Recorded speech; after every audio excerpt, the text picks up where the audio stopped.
Mangoes are picked in one of three ways. The first is with a harvest aid. This is where a team of people pick mangoes and place or gently throw them onto a tarpaulin, either with the stems on or off. There are different types of these machines and you may either pick from the ground or from a platform. Fruit are either snap picked or picked with secateurs or picking sticks. When snap picking, the fruit is grasped at the bottom and then the bottom of the fruit is lifted up, snapping the stem of the fruit before it is put onto the harvest aid. Sap may spurt from the mango when it is picked this way, and it is important that the sap doesn't contact the mango skin, your skin, or the skin of other pickers. To neutralise the sap, a chemical commonly called mango wash is sprayed onto the tarpaulin and over the conveyor that collects the fruit. If the stems are removed, it is important that the fruit is placed onto the tarpaulin within 5 seconds, otherwise the sap will burn the skin. If the stem is still on the fruit must be destemmed either under a spray or in a bath of mango wash. The fruit must be left under the spray or in the bath for 1 minute to protect the fruit from sap burn. If you get sap on your hands, it is important that you wash this sap from your hands before you touch any other mango fruit, as even a small amount of sap can damage the fruit. A picking stick is used to pick mangoes you can't reach from the ground. It has a set of cutting blades to cut the stem and a set of jaws to hold the stem when it is cut. The jaws of the picking stick must be facing down so the fruit isn't dropped after it is picked. Once on the harvest aid, the fruit flows from the spray or bath along a conveyor and drops into a bulk bin for transport to the packing shed. It is good practice for the fruit to fall onto a foam pad when it falls into the bulk bin, and this pad must be repositioned as the fruit fills the bin. The second way mangoes are picked is with a hydraulic ladder called a cherry picker. A cherry picker is operated by a single person and moves up and down and inside and around the tree. The fruit is snapped from the tree and placed into a picking bag. Mango wash is sprayed over the fruit to neutralise the sap. When the picking bag is full, it is lowered to the ground and emptied gently into a bulk bin for transport to the packing shed. It is important that all fruit in the bag is covered by mango wash, so do not overfill the bag before emptying. The third way to pick mangoes is to pick with the stems intact and the fruit is desapped in the packing shed. Using secateurs or picking sticks, fruit is picked with a 10 to 20 centimetre stem attached and placed into crates and transported to the packing shed. Care must be taken when placing the fruit in the crate and during handling and transport so the mango stems aren't broken and mango sap does not come into contact with the skin. These crates are stacked for transport or short-term storage in the packing shed, so it is important that they are not overfilled and fruit damaged or stems broken when they are stacked. If the mangoes have been picked with the stems on, these stems need to be removed and the mangoes desapped before packing.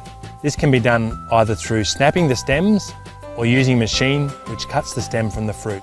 During this process, it is important that the mango fruit are completely covered in a detergent solution before the stem is removed, so the sap does not come into contact with the skin and damage it. As well as damage from sap burn, mango quality can be lost through physical injury from incorrect picking technique and rough handling. Damage from sap burn or physical injury takes 1 to 2 days to appear and isn't usually seen until fruit reaches market. It takes 4 to 6 weeks for them to come back and repurchase that product. It's therefore important that both the visual and eating qualities of a mango match consumer expectations. So why is this important for mango pickers? Even the simple task of picking a mango fruit can have a significant impact on the visual and eating qualities of a fruit and therefore the profitability of the grower. The aim of this video is to teach you how to pick mango fruit correctly and learn the skills required. You'll learn how to select fruit that is mature and ready to harvest. You'll learn how to use the different equipment you will be using during the picking process. You'll understand how poor picking processes can significantly damage mango fruit, and you'll understand how to pick without injuring yourself or other pickers. There are names for the different parts of the mango. The stem end is the top of the mango. That's where it's attached to the tree. The cheek is the side of the mango. That's the part you eat. The blush is the red, pink or orange colour on the cheek.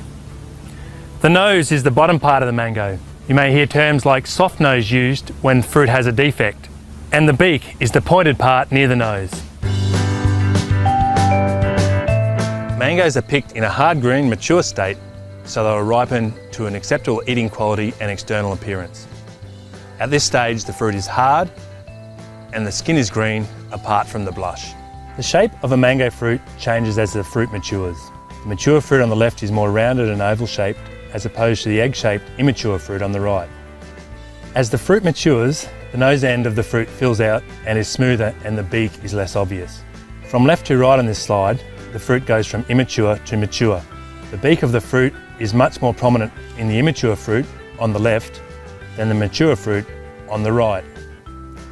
When these fruit are ripened, the immature fruit stays green, while the more mature fruit will change colour to yellow. The shoulder of the fruit also fills out around the stem, and the stem sits in a small depression when the fruit matures.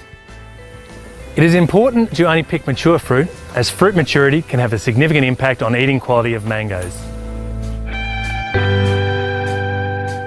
You need to be particularly careful with the first sap that comes from the mangoes when you pick it. This is called spurt sap. If spurt sap comes in contact with the skin of the mango, it can damage the skin. This is called sap burn. This sap can also burn your skin or skin of other pickers. Sap can continue to ooze from the fruit for several hours, and although this sap isn't as damaging as spurt sap, it can still cause skin browning and reduce the sale price of mangoes. The types of physical injury include abrasion, cuts and scratches, stem punctures, crease marks, wounds and internal bruising. Abrasion shows as brown marks on the skin, often with scratches through the mark. It is caused by the skin of the fruit rubbing against dirty, dusty equipment or crates and bulk bins, or sticks and leaves in the crates and bins.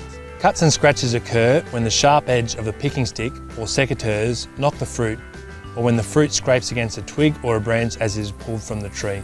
Stem punctures occur when the stem is not completely removed and the short stem punctures another fruit as it is placed onto the harvest aid, as it rolls into the bulk bin, or through pressure from other fruit in the bulk bin. Crease marks occur when the fruit impacts heavily against the edge of equipment, crates or bins, or when the blunt parts of a picking stick knock the fruit. Wounds occur when the fruit contacts a sharp edge and the skin of the fruit is pierced.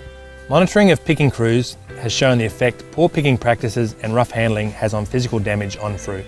At one orchard, fruit was assessed for physical damage on arrival at the packing shed. Damage to the fruit from different picking teams ranged from 2% to 17%. So for the worst team, 17% of the fruit had already been downgraded when it reached the shed, resulting in significant losses to the grower. Mangoes are picked during the hottest part of the year. The work is hard and constant, and temperatures in the orchard often reach above 35 degrees Celsius. There is little shade in the orchard, so it is very important that you follow a few precautions when you are picking. Wear the right clothes to protect you from the sun. Lightweight long sleeve shirts and long trousers are recommended. Wear a wide-brimmed hat and good shoes. Eye protection in the form of sunglasses is also recommended. Apply sunscreen before you start picking each day and at least every 2 hours during the day. Drink water regularly during the day and at least 4 litres each day. When you are snapping the fruit from the tree, make sure the sap doesn't spurt onto you or other pickers. Some people are highly sensitive to mango sap and can develop a severe rash from contact with the sap. If you are spurted with mango sap, it is important that you wash the area with soap and water and then rinse it well with fresh water. As a picker, it is important that you understand how mango quality can be lost and why it is important you follow the simple steps outlined in this video to reduce quality loss. Some do's and don'ts when picking mangoes. The do's. Do understand fruit maturity and only pick mature fruit. Be gentle with the fruit. Make sure mangoes are in the mango wash within 5 seconds of being picked. Wash the mango sap from your hands or skin. Wear the right clothes and drink lots of water when you're picking mangoes. And be careful around heavy equipment. The don'ts. Don't pick immature fruit. Don't hit fruit with picking equipment. Don't handle fruit roughly or throw it against the hard edges of harvest aids, bins or crates. Don't let mango sap come into contact with mango skin. And don't let mango sap come into contact with your skin, your eyes or the skin of other pickers. As you can see, picking mangoes is more difficult than it seems. And now you can understand why you have been instructed to pick the fruit the way you have. Everybody has a role in optimising mango fruit quality.